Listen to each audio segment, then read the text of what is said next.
Nagsisimula ang salaysay sa pinakadakilang exorcist sa mundo noong panahong iyon, si Haruyoshi, ay may mga kalaban sa buong lugar dahil sa kanyang napakalaking lakas. Nagbigay siya ng magic para sa kanyang muling pagsilang sa mga huling segundo ng kanyang buhay. Bilang resulta, si Seika Lamprugh, ang pinakamalakas na exorcist, ay muling nagkatawang tao sa isang mahiwagang advanced na universo. Ang kakulangan ng magic ni Seika ay natagpuan, ngunit maaari pa rin niyang gamitin ang kanyang mga kasanayan salamat sa mga espiritual na kakayahan, kaya hindi ito isang isyu para sa kanya. Kaya naman kasama ni Seika sa isang sambahayan ang dalawang nakatatandang kapatid na lalaki. Dahil sa pagiging half-brothers lang nila, hindi nagustuhan ng isang kapatid si Seika. Sinabi ng kanyang kapatid na nagbigay ang kanilang ama ng Oki para sa kanyang pag-aaral sa kilalang Wizardry Academy. Pagkatapos ay nagpakita ang kanilang ama at isinama si Glay upang matuto ng mahika. Ngunit pagkatapos ay tinanong ni Seika kung maaari siyang sumama, at silang dalawa ay nakikibahagi sa pagsasanay sa mahika. Nagpaputok si Seika ng asol na bowl ang apoy upang ipakita sa kanyang pamilya ang kanyang napakalaking lakas sa unang pagkakataon mula nang maniwala si Glay na hindi siya maaaring gumamit ng mahika. Ang kanyang pamilya ay namangha at hindi makapaniwala. Ang kanyang ama, gayunpaman, ay nakarinig ng mga kwento tungkol sa mga taong maaari pa ring gumamit ng mahika kahit na walang anumang magic energy sa loob ng mga ito.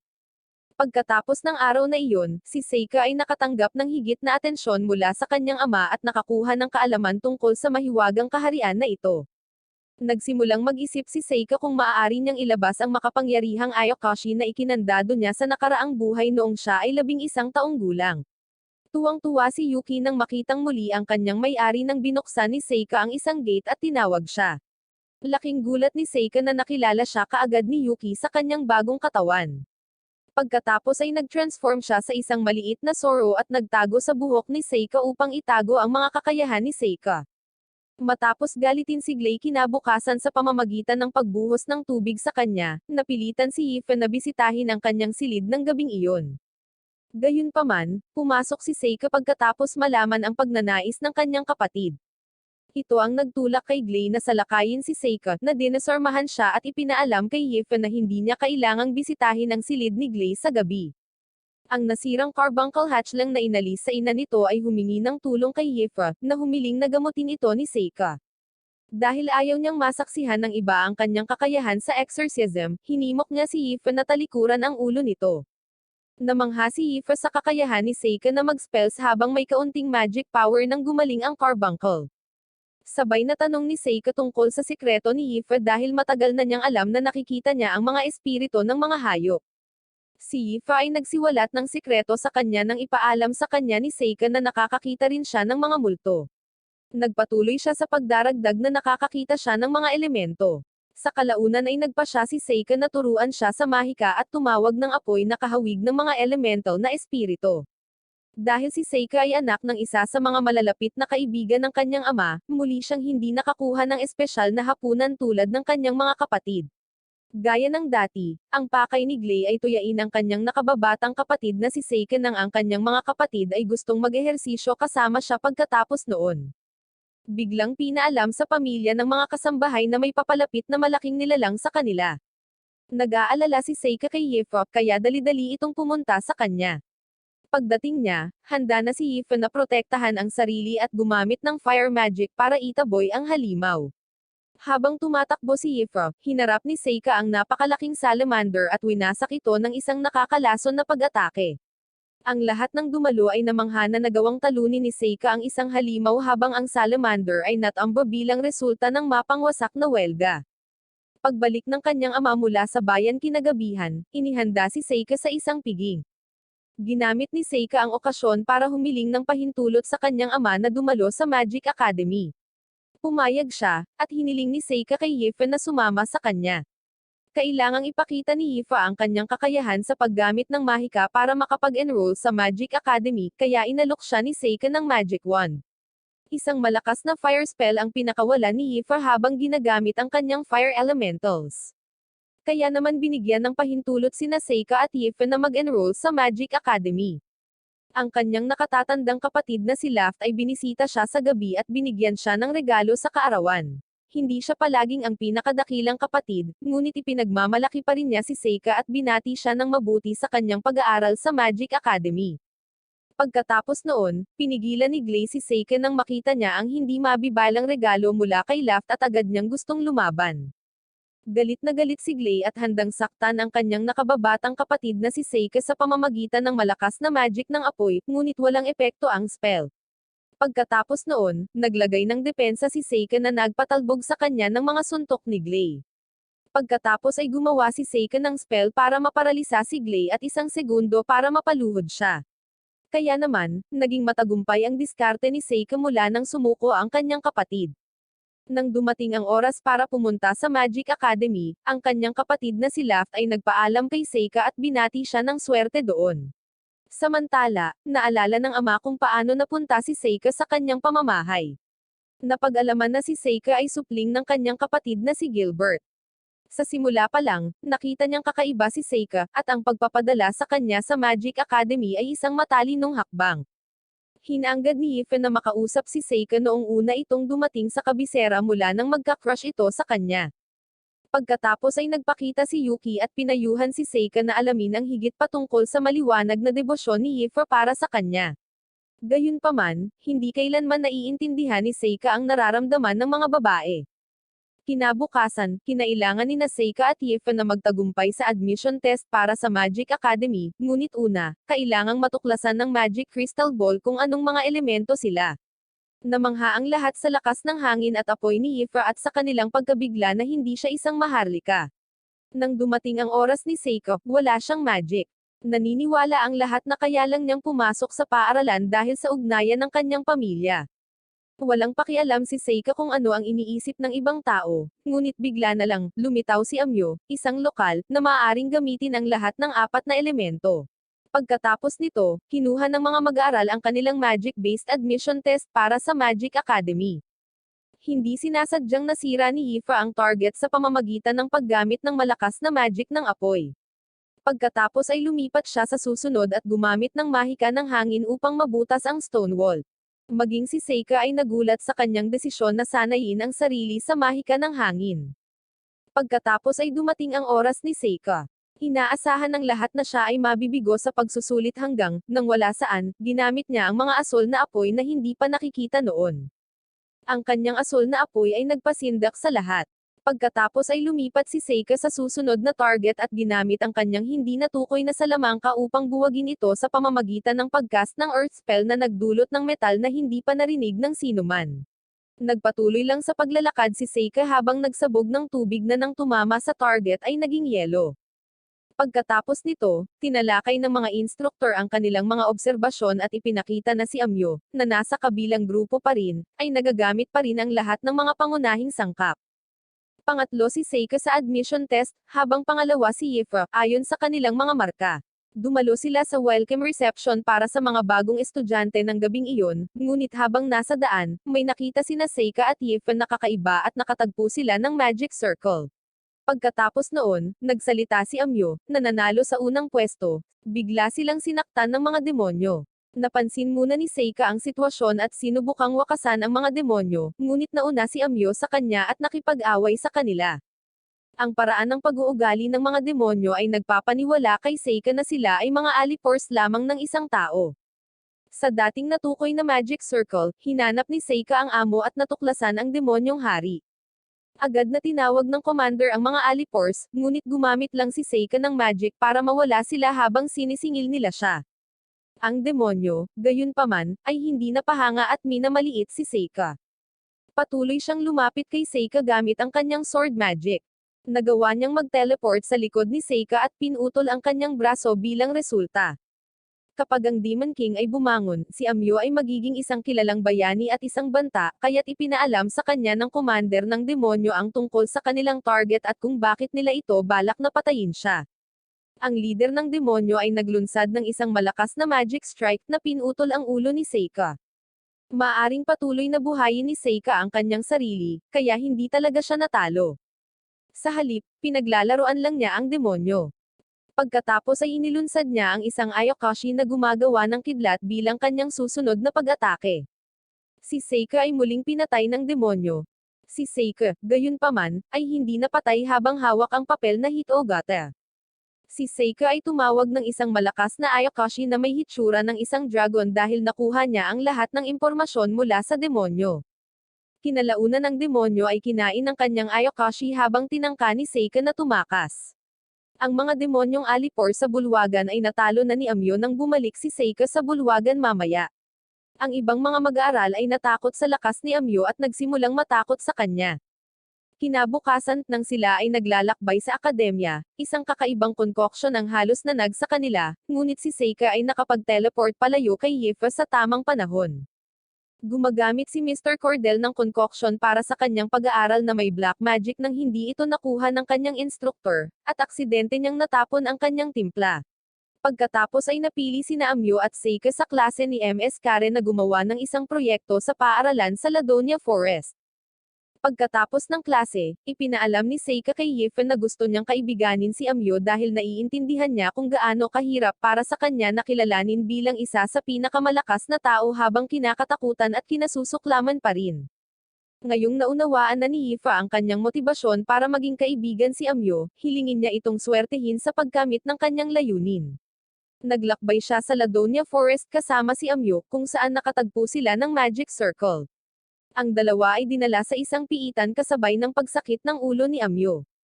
Sinalakay sila ng mga nilalang sa sandaling pumasok sila sa piitan. Pagkatapos noon ay humanap sila ng paraan palabas ng piitan. Nang makatagpo sila ng isa pang grupo ng mga nilalang sa piitan, sinubukan ni Amyo na kunin sila ng mag-isa, ngunit ang nakakalungkot, natalo siya ng mga nilalang. Sa huli ay nagtagumpay si Seika sa pag-isip ng isang malakas na Ayakashi habang siya ay walang malay, at ang kanyang Ayakashi ay mabilis na natalo ang mga nilalang sa piitan. Naisip ni Seika na ang sakit ng ulo ni Amyo ay maaaring resulta ng isang sumpa nang siya ay nagising na may matinding sakit ng ulo. Kaya't naglagay siya ng harang, bagamat hindi nakikita ni Seika ang anumang senyales ng sumpa sa kanya, alam niyang may isa sa kanya dahil hindi siya sumakit ang ulo sa loob ng barrier. Kaya niya hinigop ang kanyang sumpa gamit ang isang buhok at ang kanyang papel na Hitogata. Pagkatapos ay binuksan ni Amyo sa kanya ang tungkol sa kanyang kasaysayan, na naglalarawan kung paano siya lumaki na kinatatakutan at nilalay bilang resulta ng kanyang maagang lakas at pagmamahal sa labanan. Gayunman, tiniyak ni Seika sa kanya na hindi isang kaila-hilakbot na bagay ang magsaya sa sarili habang nakikipaglaban. Pagkatapos ay pareho silang nakipaglaban sa isang malaking cobra na may kakayahang gumamit ng lason sa mga pag-atake nito sa lugar ng boss ng piitan. Gumamit si Seika ng metal na mahika upang ilihis ang cobra sa buong labanan, na nagbigay daan kay Amyo na tamaan siya ng bowl ang apoy at pagkatapos ay patayin ang halimaw sa piitan gamit ang kanyang espada. Nang maglaon, bilang premyo sa piitan, natuklasan nila ang isang espada at singsing. Inagaw ni Seika ang singsing, habang kinuha ni Amyo ang espada. Pagkatapos ay bumalik sila sa paaralan at ipinaalam sa mga tauhan ang tungkol sa bitag ng piitan na hindi napansin.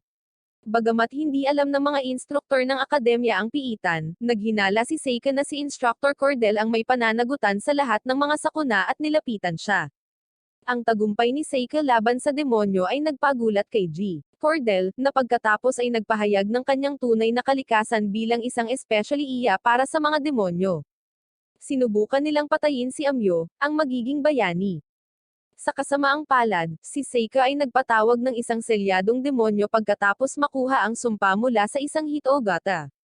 Dahil dito, nagawang ilipat ni Seika ang sumpa sa kanyang sarili. Gayunpaman, ginamit ni Seika ang kanyang mga kakayahan sa exorcist at ibinalik lamang ang sumpa sa orihinal nitong may dala, si Mr. Cordell. Maya-maya, kumakain si Seika ng hapunan sa Academy Hall kasama sina Amyo at Yifen nang bigla silang pinapunta ni Yifen ng Vice Principal sa opisina ng punong guro. Nalaman ni Seika na may lahing dwarf ang headmistress nang dumating siya sa kanyang opisina. Nagpatuloy siya sa pamamagitan ng pagpuna na ang kumpiyansa na personalidad ng kapatid ni Seika ay katulad ng sa kanya. Sa ganitong paraan, nalaman ni Seika sa pagdaan na ang kanyang ama ay may kapatid.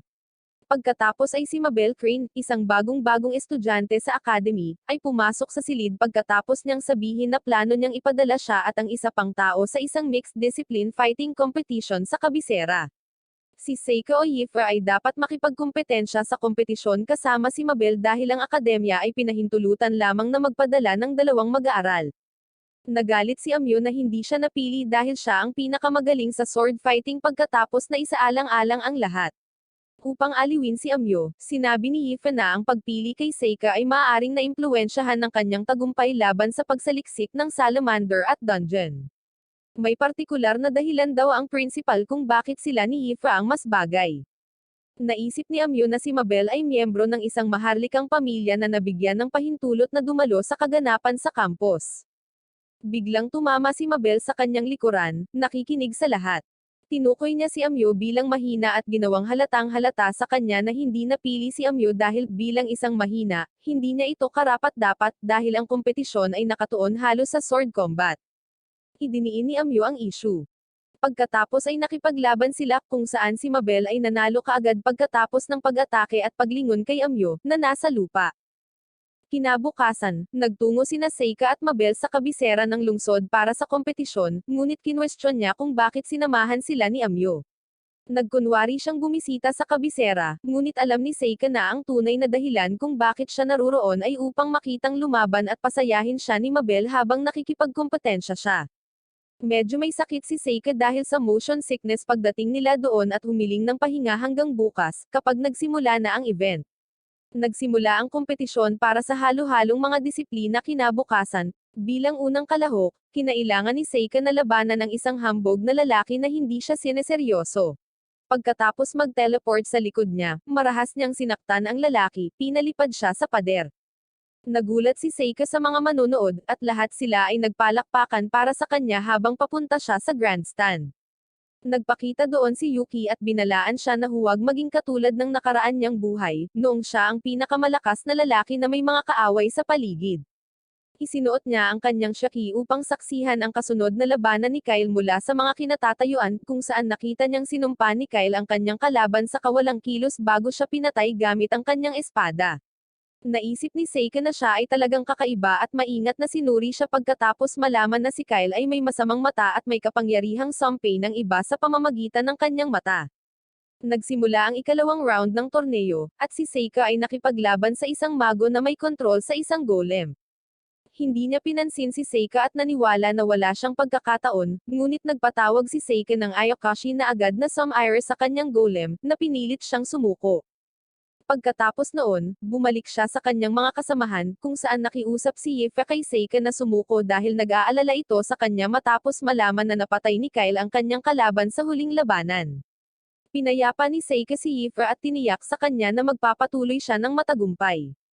Magsisimula na ang susunod na labanan nang makiusap si Amyo kay Yifa na itigil na ang panliligaw sa kanya matapos makipag-away si Mabel. Kinailangan niyang harapin ang isang Earth Wizard sa pagsisimula ng labanan. Gumagamit si Mabel ng Dark Magic habang pinapahusay din ang kanyang mga armas gamit ang Gravity Magic habang inihagis niya sa kanya ang ilang maliliit na blades na puno ng mahika, na walang kahirap-hirap na nabasag ang kanyang mga kalasag. Naintriga si Seika dito dahil binansagan si Mabel na isang redhead heroine pagkatapos manalo, at tinanong ni Seika ang kanyang mga kaibigan tungkol dito.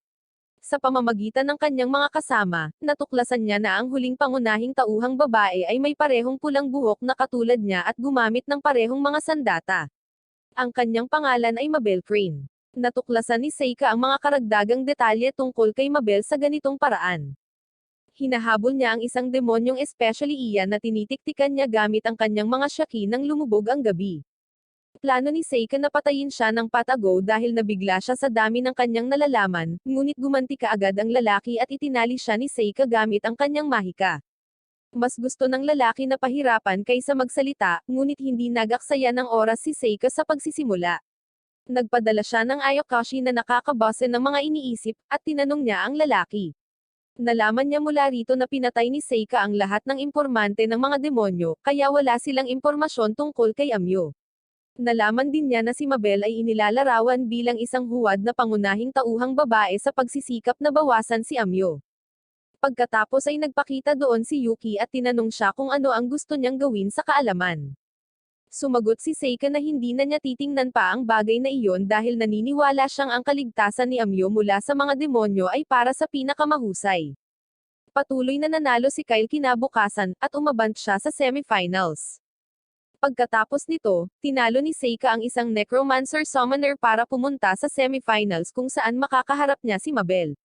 Nilapitan ni Mabel si Seika habang pabalik siya sa lugar ng manunood dahil akala niya ay matatalo niya ito, ngunit hindi pa ito handang sumuko sa laban. Hindi napigilan ni Seika nang binalaan siya nito na mamamatay siya kapag hindi niya ito lalabanan, at kalaunan ay nakita niya si Kyle versus Reyna mula sa kinatatayuan. Sa sandaling magsimula ang labanan, gumamit si Reyna ng isang spell upang palayasin ang masamang mata ni Kyle at naglunsad ng mga bowl ang apoy sa kanya. Ang mga pag-atake ay hindi nakapinsala kay Kyle. At nang tawagin ni Reyna si Golems, pinaandar ni Kyle ang Shadow Magic at madali siyang natalo. Nang magpas siya si Seika na matulog ng gabing iyon, nagbago si Yuki sa kanyang anyo at yumakap sa tabi niya, na nag-alala sa kanya. Bigla siyang inatake ni Mabel sa isang sorpresang pag-atake, at nagsimula silang mag-away sa gabi.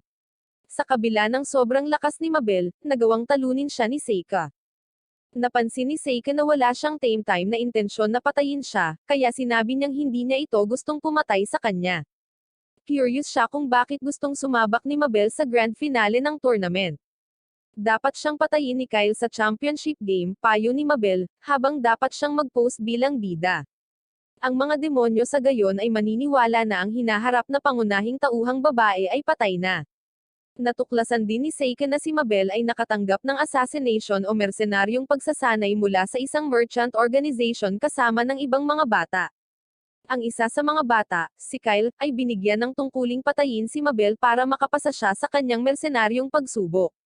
Gumagamit ng mahika ang organisasyon ng merchant para isumite ang mga batang tulad ni Kyle sa isang mapanganib na pamamaraan na nagpapamanhid sa kanilang mga emosyon at sakit na pangunawa sa pagsisikap na makabuo ng perpektong mersenaryo.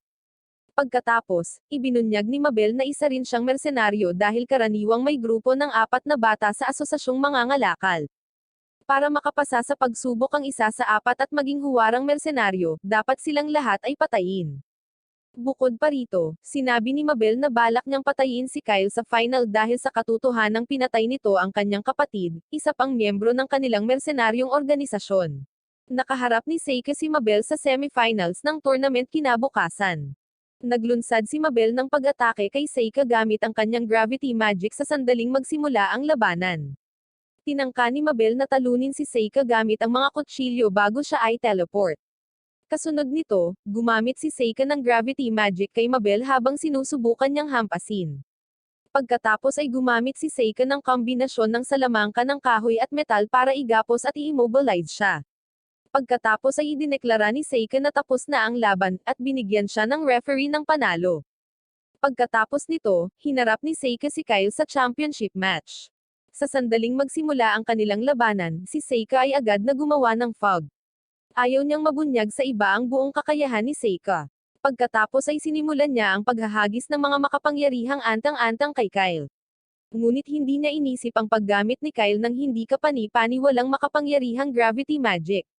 Pagkatapos ay tinawag ni Seika ang kakilakilabot na Ayakashi na si Ashi Oni.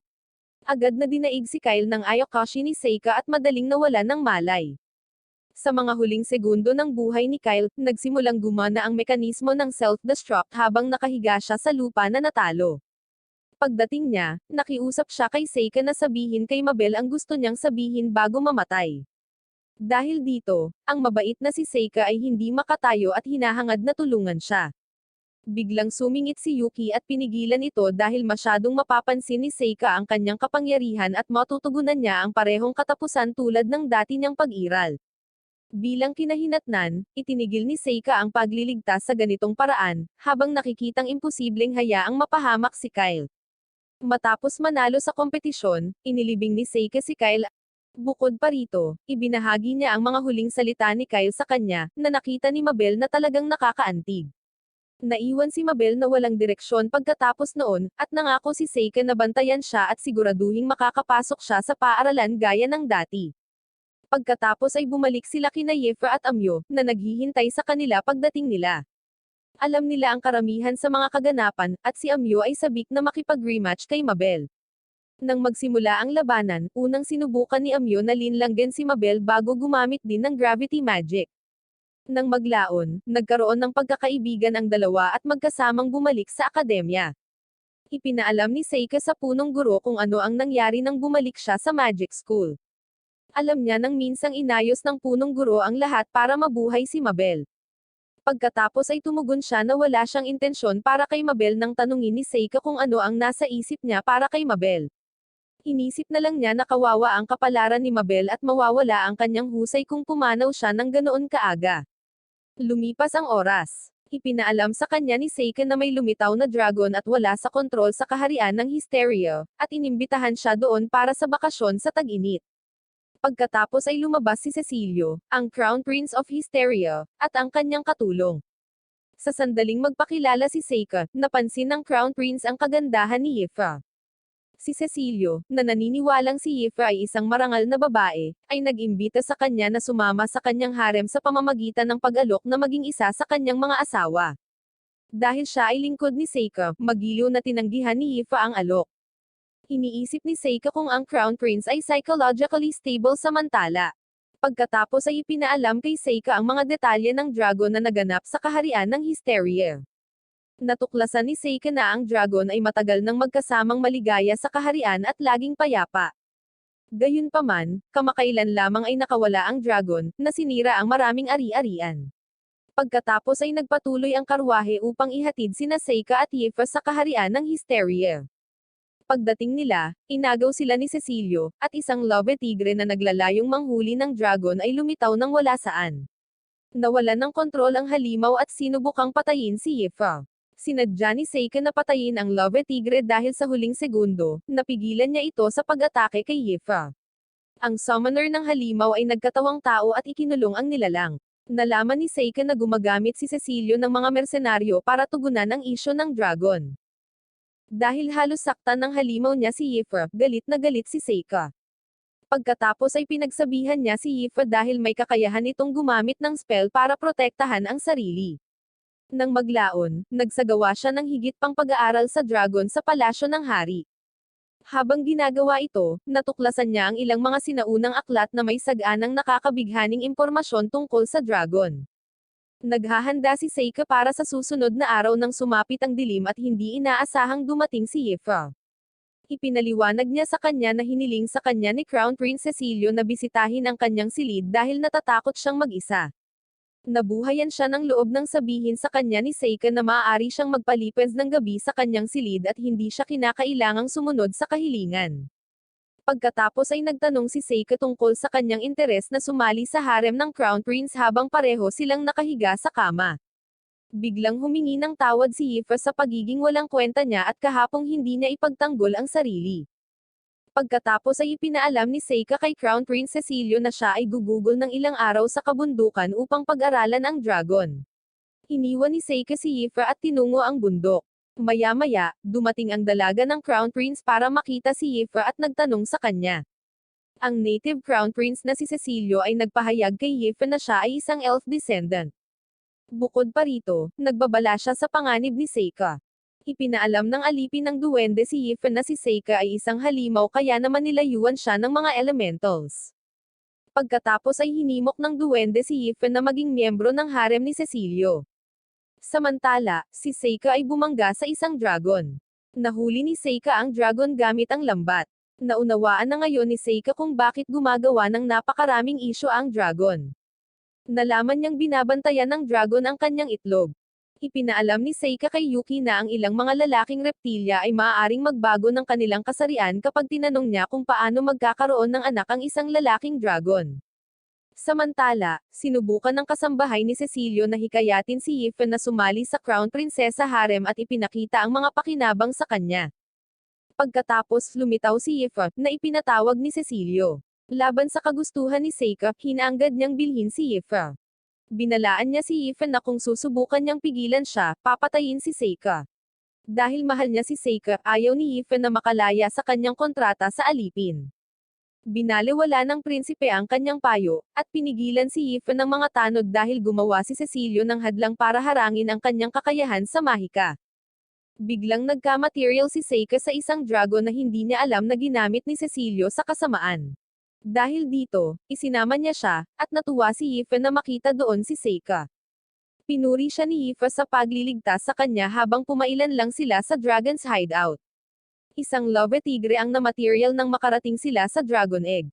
Sumali sa grupo ang mga mersenaryo. Naplano na nila ang lahat at hinahanap nila ang itlog ng dragon. Sa susunod na pagtatangka ng love tigre na umatake, mabilis itong natalo ng magic ng tubig. Nagalit ang mga mersenaryo dahil si Yifa ang gumagamit ng makapangyarihang magic ng tubig.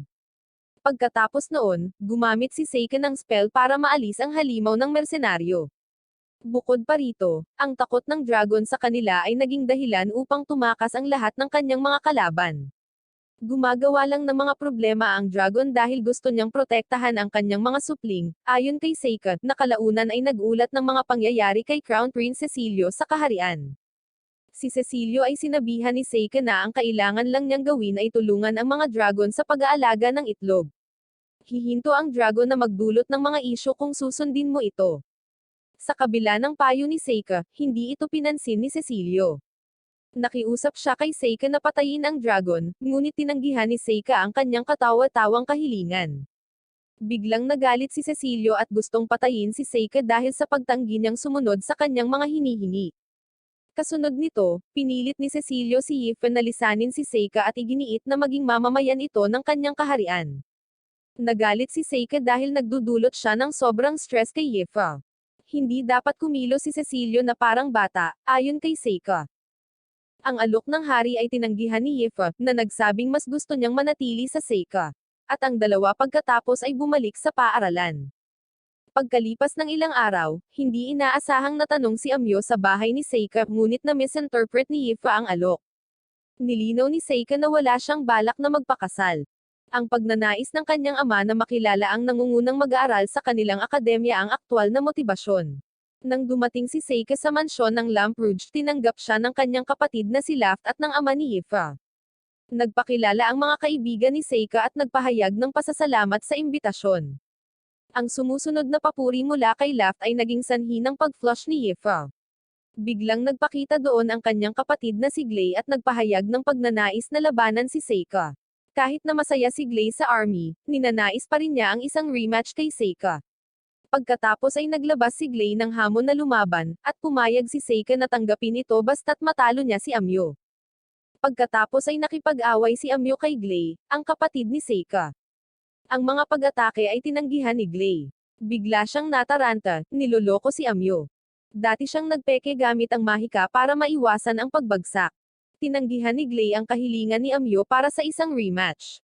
Nais ni Seika na igalang ang kanyang pangako at sumang-ayon sa isang tunggalian sa kanyang kapatid bilang kinahinatnan. Lumilitaw si Princess Fiona nang wala saan. Gusto niyang panoorin si Glay, ang kanyang knight na makipaglaban kay Seika sa labanan.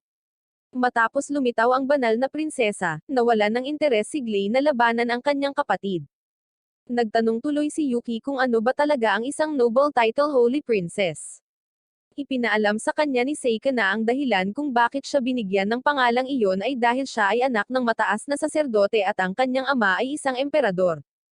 Hinamon si Seika ng kanyang mga kaibigan nang lumabas ang prinsesa sa silid, at humingi siya ng paumanhin sa hindi niya sinabi sa kanila ang aktwal na dahilan kung bakit niya sila inimbitahan sa tanghalian. Ipinahayag ni Seika sa banal na prinsesa na nakilala lamang niya ang isang dragon at naging kaibigan niya ito.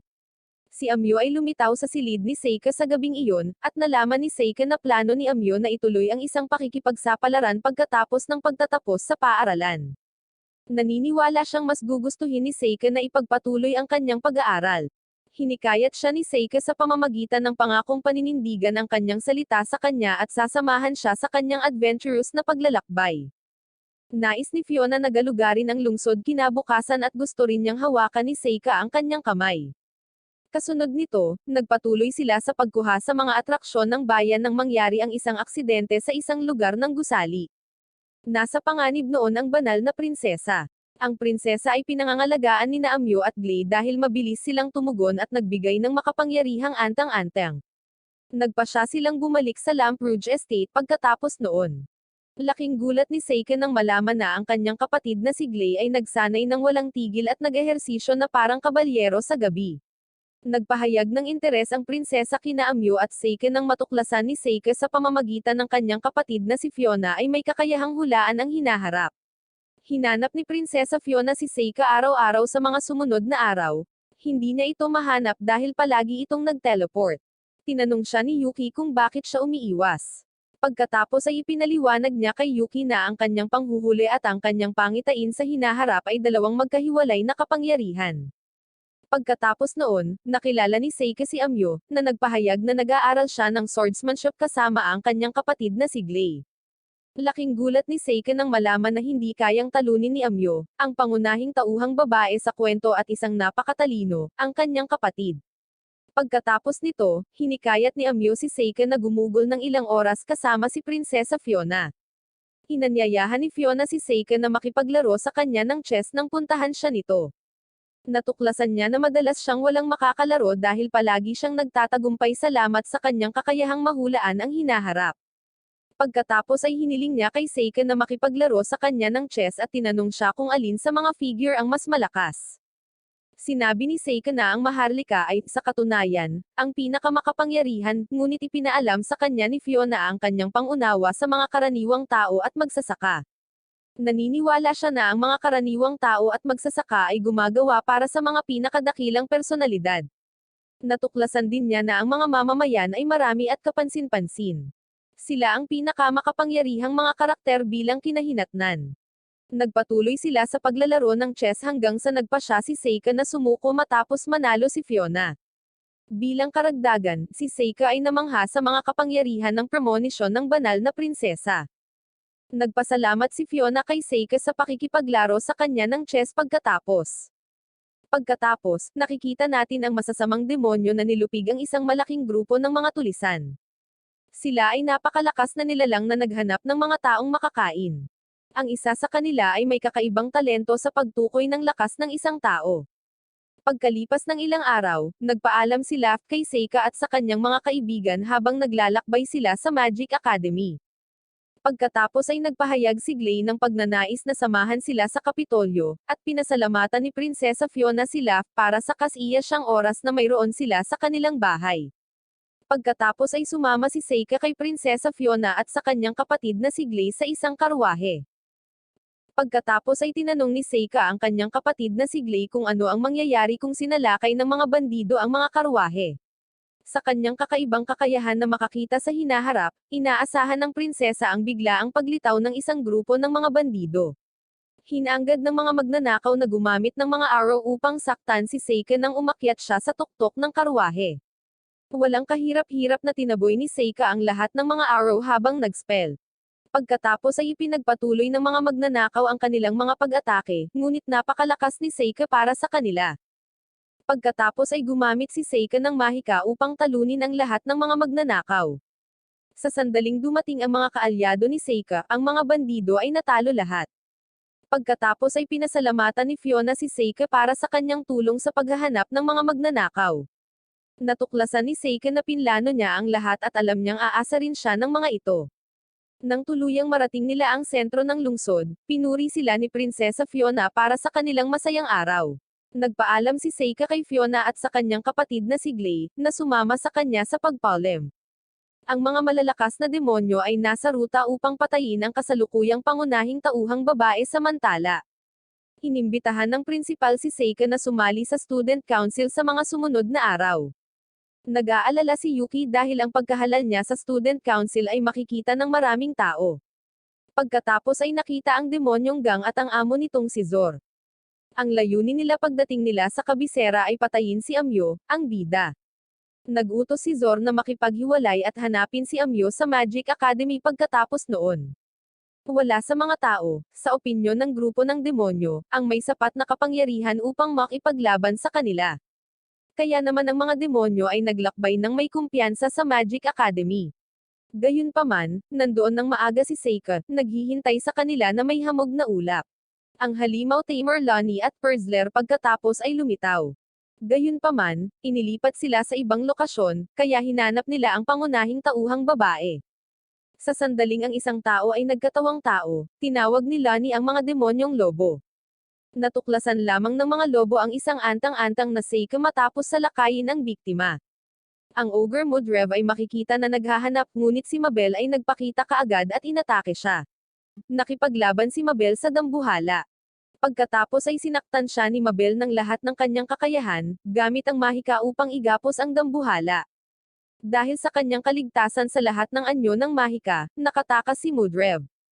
Pagkatapos ay sinadya ni Mudrev na salakayin at tinangka siyang patayin, ngunit gumamit si Seika ng antang-antang upang ilipat siya sa ibang lugar. Pagkatapos ay hinikayat ni Seika ang bawat demonyo sa isang tiyak na lokasyon habang lahat sila ay nakakalimutan pa rin na ang lahat ng ito ay isang bitag.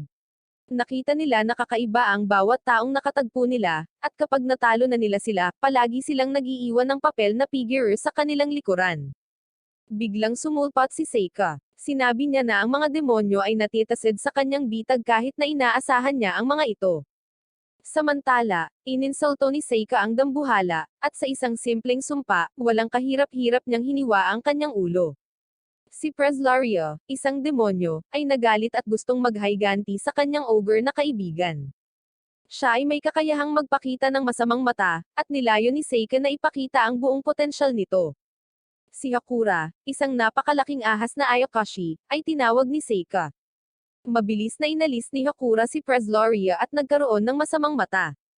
Ang halimaw na tamer ay nagbigay ng utos para sa isang halimaw na salakayin si Hakuda matapos ang lahat ay matakot sa ahas. Siya ay pinatay din ng Ayakashi ni Seika. Naisip ni Seika na nakakatawa na ang demonyo ay nagtatangkang supilan ang kanyang Ayakashi habang nilalamon si Lani. Samantala, naparalisa si Zor sa takot matapos maunawaan na wala na silang pag-asa. Nag-utos si Zor na pumunta dahil nakikita niya sa sarili niyang mga mata na si Seika ay isang hari ng demonyo. Inatake ni Zor si Seika ng buong lakas sa pagsisikap na bigyan ng panahon si Ganes. Ang commander ng grupo ng demonyo ay mabilis na natalo ni Seika at nagawang mag-teleport palayo ni Ganes. Sa kabila ng kanyang matinding pinsala, nahirapan si Ganes na tanggapin na si Seika nga ang Demon King. Masyadong malakas si Seika para sa mga demonyo, at wala silang pagkakataon laban sa kanya. Kinabukasan, kinailangan ni Seika na magbigay ng talumpati sa harap ng buong klase, na nagtipon sa bulwagan ng paaralan. Nang humingi siya ng payo kay Amyo tungkol sa kanyang pagsasalita, biglang nagsimulang lumitaw ang mga kabalyero sa paghahanap kay Amyo. Hinahangad ng mga kabalyero na arestuhin si Amyo. Sinabi nila na pinatay ni Amyo ang emisaryo ng demonyo kahapon, gumawa ng isang krimen. Ngunit itinanggi niya ang anumang pagkakasangkot sa pagpatay. Tiniyak ni Seika kay Amyo na walang mangyayari sa kanya dahil siya ay inosente. Sa gayon ay dinala si Amyo sa kustodiya, at tinanong ni Seika ang punong guro para sa kanyang mga katwiran. Sinabi ng punong guro na ito ay hahawakan ng akademya. Nagtiwala si Seika sa kanya nang sabihin niyang gagawin ng punong guro ang lahat ng kanyang makakaya para iligtas si Amyo, ngunit alam niya na kung walang magbabago ngayon, napatay na sana si Amyo. Pagkatapos ay tinawag ni Seika ang kanyang dragon at naghanda upang iligtas si Amyo. Si Amyo, na nakakulong at natatakot, ay nag-aalala na hindi na niya makikita ang kanyang mga kaibigan at hindi na siya makakasama sa mga masasayang paglalakbay. Pagkatapos ay nagsimula siyang umiyak, at sa kawalan, isang kakaibang figure ang dumating. Pagkatapos ay ginamit ni Seika ang kanyang hit-o-gotten na papel upang mahanap si Amyo habang siya ay naglayag sa kabisera sakay ang kanyang dragon. Si Amyo ay mabilis na nakita ni Seika, na sa huli ay natagpuan siya sa malakastilyong setting ng kulungan. Tinangka ng mga kabalyero na patayin si Seika habang tinangka niyang ipagtanggol si Amyo. Libu-libong palaso ang pinaputukan kay Seika habang ang isang kabalyero ay humingi ng tulong. Pagkatapos ay ipinakita ni Seika ang kanyang lakas, at wala sa mga palaso ang makalampas sa kanyang mga kuta. Pagkatapos ay naglunsad ng counterattack si Seika at ginamit ang Earth Magic para talunin ang mga kabalyero. Lumitaw ang mga War Knight na naghahangad na pigilan si Seika habang papunta siya sa basement ng kastilyo. Si Seika ay mabilis na tinamaan ng mga arrow ng apoy, at gumamit din siya ng mahika ng apoy at naglunsad ng puting apoy na hampas sa mga kabalyero. Pagkatapos ay tinawag ni Seika ang isang malakas na Ayakashi, na pinatay silang lahat. Maraming kabalyero ang natalo ni Seika at ng kanyang Ayakashi sa isang iglap, at wala silang pagkakataon laban sa kanya. Bilang kinahinatnan, nakapasok si Seika sa sistema ng lagusan at pinakawalan si Amyo. Nagalit si Amyo sa kanya dahil natatakot siyang mahihirapan si Seika. Ayaw niyang sundan siya pagkatapos niyang iligtas dahil ayaw niyang malagay sa panganib si Seika. Kaya't ipinaalam sa kanya ni Seika na siya ang pangunahing tauhan at kung hindi siya makakatakas kasama niya, siya ay mapahamak. Nais ni Seika na tumakas kasama si Amyo habang gusto pa siyang ipagtanggol. Ang Kuya Glay ni Seika ay biglang nagmaterial at pinalihis ang kanyang pag-atake. Pagkatapos ay sumama sa kanila si Prinsesa Fiona. Gusto ni Prinsesa Fiona na patayin si Amyo, at gusto ni Seika na ipaliwanag niya kung bakit pinigil si Amyo. Pagkatapos ay sinabi sa kanya ni Fiona na ang kasalukuyang bansa ay dating maliit at ang bayani ay kumakatawan sa kapayapaan. Sinabi niya na dahil ang mga demonyo at mga tao ay nagsusumikap na ngayon para sa kapayapaan, ang demonyong hari at bayani ay hindi na kailangan. Tinanggihan ni Seika ang kanyang alok dahil hindi siya sigurado kung mapagkakatiwalaan siya nito. Kaya naman iginalang ni Fiona ang pinili ni Seika at naghanda ng karwahe para sa pag-alis ni na Seika at Amyo. Pagkatapos noon, nagpasalamat si Amyo kay Fiona, at nalaman ni Seika na madalas na binisita ni Fiona si Amyo at binigyan siya ng kumot habang siya ay nakakulong. Sa panahong ito, nagsalita si Fiona gamit ang isang anino. Na-curious siya sa sinasabi ni Fiona na siya ang kasalukuyang Demon King na nagbabantay sa pangunahing karakter. Tiyaking mag-subscribe at i-on ang notification bell para sa higit pang mga video na tulad nito. Salamat sa panunood.